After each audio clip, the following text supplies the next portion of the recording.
Hello नमस्ते सबजनालाई।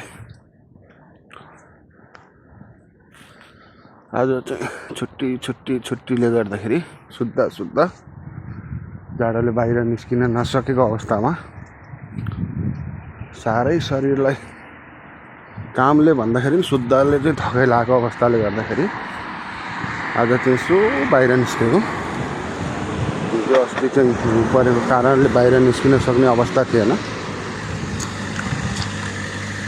आज चाहिँ बिहान पानी पर्यो, त्यसले गर्दा हिउँहरू सबै पग्लेको र हल्का सफा भएकोले त्यस्तो चिसो नरहेको कारणले आज बाहिर निस्केको है।